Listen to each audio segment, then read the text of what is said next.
Hello, hello, hello sa inyo lahat mga moms. Ayan, at sa lahat ng ating mga viewers out there. Sa Visayas, Mindanao at mag-isa worldwide, lahat ng ating mga momshies out there. Ito na nga, gaya pa ng inyong request. So, napagbigyan tayo ngayon ng ating guest singer. Actually, regular singer na natin siya dito sa Inagoan Nature Park. May schedule na. Sabi nga niya, Saturday na eh. Oo. Kasi pinag-ano namin kung Sunday since hindi ka pwede kasi nga meron ka daw work kinabukasan. So, mag-Saturday tayo. And all the way from Tawag ng Tanghalan, semi-finalist. Opo. At napakarami na po talaga niya pinapakilig. Sino po ako doon talaga. None other than Mr. John Mark Degamon. Hello everyone. Hello po sa inyong lahat. Ayan. Good evening. Kamusta po kayo? Okay naman. Medyo nakakapagod. Correct. Oo. Natural lang yun kasi kumikilos tayo. Okay, bago ang lahat po, ano po ba ang pinagkakabalahan ninyo maliban sa pagdigig? Aside, bukod sa pagdigig, tuturo. I'm a teacher. Tuturo po ako ng high school. Secondary? Anong subject? MAPE. Ngayon natanggap ko yung bagong teaching notes ko, MAPE tsaka values. Values education. Hindi ako ng values. Bakit naman hindi? Mukha naman kasi siya talagang wholesome, di ba? Even sa TNT, parang hiyang-hiya ka na hindi ka masyadong machika. Talaga. Paano ang pag-a-adlib mo kapag yung may mga gig? Minsan, sa gig kasi, sa gig pwede ka lang naman kumanta ng kumanta eh. Sa gig. Pero nakakapagod din yun. Kasi kanta ka ng kanta, iba pa rin yung may content. Oo. Yun yung parang disadvantage ko sa ibang performer kasi ginagawa nga ng iba. Dinadaan sa kwento. Dinadaan sa kwento. Ganun. Kaya kung hindi ako makwento, yung ka problema ko minsan. Kaya, kanta na lang ng kanta. Actually, yun ang sabi ang mga comment ng mga viewers natin, like parang, ang swerte nyo nung sulit, nung binabayad na TF sa'yo, kasi ang dami mong kinakanta. Unlike ng ibang artist, kailangan, 10 songs lang, 8 songs, may particular songs lang, ilan numbers of songs lang na pwede mong kantahin. Sa mga ibang barba, may ganun ka, o wala. O yung oras. Depende mo yun. Depende naman mo kasi talaga. Dati, or may mga ilang mga bars. Though wala naman kasi akong regular. Wala naman akong regular gigs. Puro lang yan kaya tawag. Puro lang yan outings ang tawag dito. Tawag outing. Tawag dito. Kasi, ang sabi, mas malaki na pagka-outing. Pagka-regular kasi dati, sunod pa bang dito. Correct. Ako, I agree. Kasi ano rin ako, host, comedian, performer kami. So, iba yung rate mo pag nasa bar ka. Kasi nga naman, every week, meron kang aasahang paso. Like pag racket, once a year lang sila ako magbigay. Okay. Going back to sa pagtuturo mo sa music, ano ba? Mostly ba music lang? Or pati yung arts and... Pag MAPE, lahat na, covered mo na lahat eh. So, kailangan mo mag-aral na kabisaduhin ng lahat ng subject. Actually, hindi ako dancer, pero... kasi kasama yun, di ba? Kasi, parang yun yung isa sa mga naging identity ko nung nasa TNT din. Kasi nagtuturo din naman ako ng mga sayaw dati. Before ako naging teacher, nagko-choreograph talaga ako ng mga festival dance, cheer dance, mga field demo sa schools, mga ganun. Umabot ako kung saan, Bukidnon, Davao, kung saan, basta. Nagtuturo ko, yun yung mga racket ko dati. Kaya pagka may mga kanta-kanta ako dati, minsan di ko na natatanggap kasi namamaos ako kasi nagtuturo nagko-choreograph choreographer puno. Kasi hindi naman talaga ako sumasayaw. Kung dun sa dalawang yun, papipiling ka, pagkanta, pagsayaw. Pagkanta, kasi yun yung first love ko talaga. Talaga. Tapos paano ka napunta since nagko-choreograph ka dati ng mga set? Tapos paano ka napunta sa career ng pagkanta? Kasi naman yung parang... or may...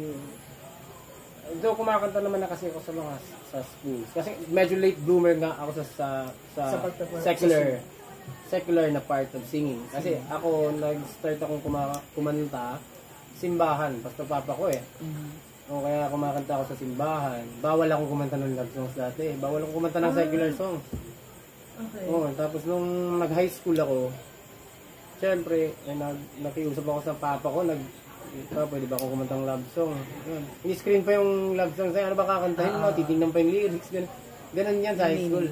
Oh, first time kong nakakanta ng love song sa high school, third year. Siguro third year na Ano ako. yung song? Ano song? Because of You, ni Kit Martin. Kate Martin. Nung nag-college na ako, doon ako nag-umpisa biglang magkaroon may alam na akong tatlong secular songs. Bukod sa Christian songs sa lahat ng alam ko, may alam na akong tatlong secular songs. Hanggang sa ayun na, unti-unti nang tumatakas na ako. Okay. Nagpe-perform na sa mga... Rumaraket. Sa Night Cafe. Nung time nga na yun, di pa naman ako bayad eh. Hindi naman ako binabayaran eh. Meron kasing parang open mic sa Balingasag. Yes. Ginagawa ko Sa may may Night Cafe o sa may Boulevard. Sa Boulevard. Oh. Every Friday yan. Ginagawa ko dati tumatakas ako. Nag-shorts lang ako. Pero since bawal naman dun yung shorts, kaya nagdadala ko, nilalagay ko sa U-box yung pantalon. Tapos doon ako nagbibihis sa Balingasag. Okay. Doon na yung parang, yun yung naging practice yung actual na pag-perform. Yun na yung mga nagiging, ano ko talaga, practice ko. Parang doon ka na, yun na yung naging training ground mo. Yun na yun, parang magle-learn na ako ng 5 kanta ngayon. Kakantahin ko sa weekend. The next weekend, magdadagdag ako ng 5. Hanggang sa dun, dumami. Regarding sa mga choices of song, talagang, ano bang genre?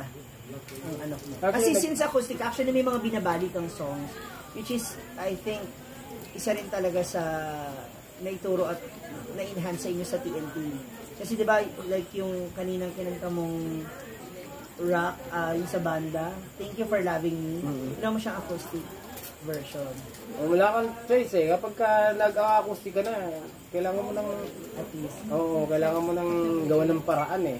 Oo, pero parang ano na lang yun, parang instinct na lang ba lumabas sa'yo na kung wala namang plano, dire-diretso pa lang dyan, basta magtunog acoustic ka. Yung talent mong pagkanta sa family yan, or... Oo, kasi sa mama ko na side, family of singers talaga sila, lahat sila kumakanta. Tapos yung papa ko, kumakanta din, nagna-MCA pa nga siya dati nung high school. Tapos, nagbabanda din siya. Before siya naging pastor, nagbanda muna siya. Kaya nga napasok siya sa born again na simbahan. Kasi nga, di ba, may mga drums din sa, may kompleto. Okay. So, ano to, hindi lang because yun yung love niyo, it's part din because of your... I grew up sa iyong... with music.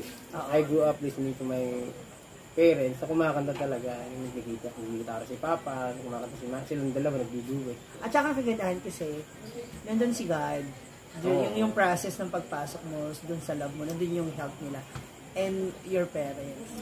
Yun yung actually, yun yung, I don't know, ayoko naman magbuhat ng sarili, pero yun yung parang nakatulong sa akin on how I should perform, na maramdaman ako ng tao.